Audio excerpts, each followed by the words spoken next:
This audio presentation of Self-Mastery Through Conscious Autosuggestion by Emile Coue is brought to you by AudioEnlightenment.com. Copyright 2011. All rights reserved.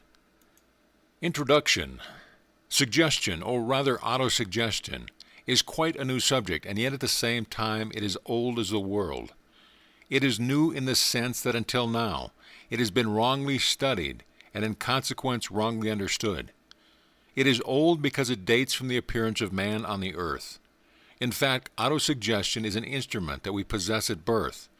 And in this instrument, or rather in this force, resides a marvelous and incalculable power, which according to circumstances produces the best or the worst results. Knowledge of this force is useful to each one of us, but is peculiarly indispensable to doctors, magistrates, lawyers, and to those engaged in the work of education.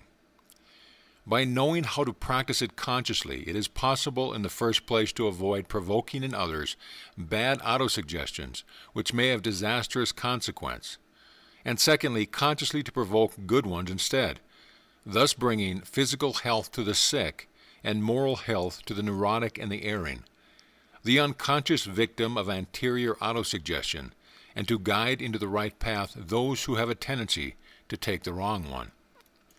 Chapter 1. The Conscious Self and the Unconscious Self. In order to understand properly the phenomena of suggestion, or to speak more correctly of autosuggestion, it is necessary to know that two absolutely distinct selves exist within us. Both are intelligent, but while one is conscious and the other is unconscious. For this reason, the existence of the latter generally escapes notice. It is, however, easy to prove its existence if one merely takes the trouble to examine certain phenomena and to reflect a few moments upon them. Let us take, for instance, the following example. Everyone has heard of sleepwalking.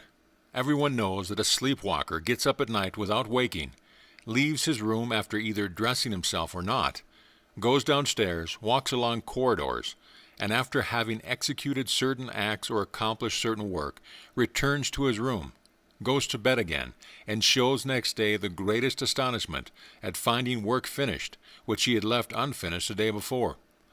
It is, however, he himself who has done it without being aware of it. What force has this body obeyed if it is not an unconscious force, in fact, his unconscious self? Let us now examine the alas too frequent case of a drunkard attacked by delirium tremors. As though seized with madness, he picks up the nearest weapon, knife, hammer, or hatchet, as the case may be, and strikes furiously those who are unlucky enough to be in his vicinity. Once the attack is over, he recovers his senses and contemplates with horror the scene of carnage around him, without realizing that he himself is the author of it. Here again, is it not the unconscious self which has caused the unhappy man to act in this way?